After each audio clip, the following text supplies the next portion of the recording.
Sometimes the people around us have a better understanding of certain aspects of ourselves than we do because they can see the aspects of ourselves that we do not. Hello, everyone. My name is Caiden Cranfill. Today I'll be interviewing my girlfriend, Stevie Aguilar. She's over there. You can't see her, but you can hear her, and that's the part that matters. I wanted to interview Stevie because outside of anyone who's in my family, I believe she has the greatest understanding of who I am as a person. And in this interview, I'm going to ask her the three questions of what she believes my greatest strength is, how I combat stress, and what are some methods that she sees me use to combat that stress, and what her fondest memory of us two, or the fondest memory that us two have. And before I continue, I just want to say thank you for coming along to and agreeing to do this interview. It's hard to get in front of a mic and talk, but I appreciate you for doing so. And just to get straight into it, I want to start off with the question: what do you believe my greatest strength is? I believe your greatest strength is probably how compassionate and kind you are to everyone. No matter how long you have known them, you're just always very open and sweet. You just have a very inviting personality. Yeah. Okay, I got you. I'd say I agree. I mean, that's something that I've found myself predisposed to being good at.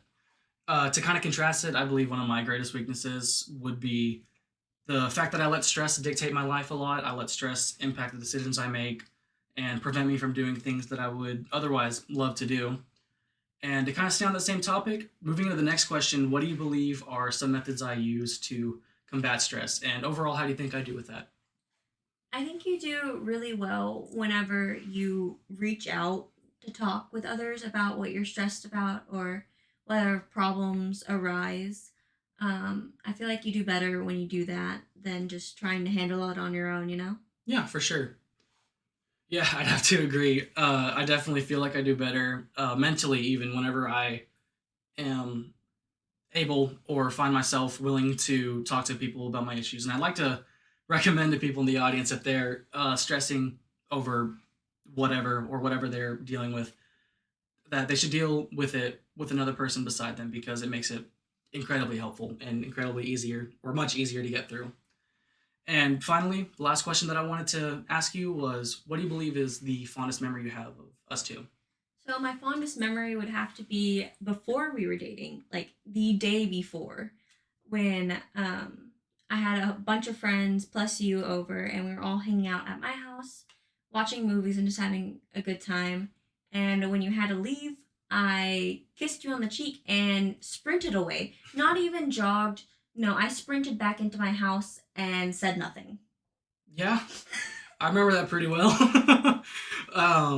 That's definitely up there for me too. But I'd have to say my fondest memory of us two would be recently whenever I was in the hospital.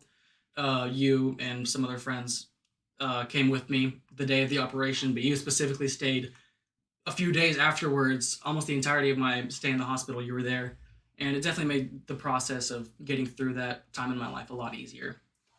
But yeah, that's all the questions that I have for you. I wanted to say one last time, thank you so much for agreeing to do this. It's not easy, but I really appreciate it.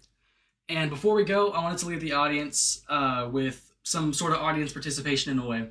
I want you guys to go out, find someone who knows you well, and ask them some questions like this. You're almost guaranteed to find some insight that you would have not known otherwise. But in summary, I appreciate you guys for taking the time to watch this interview.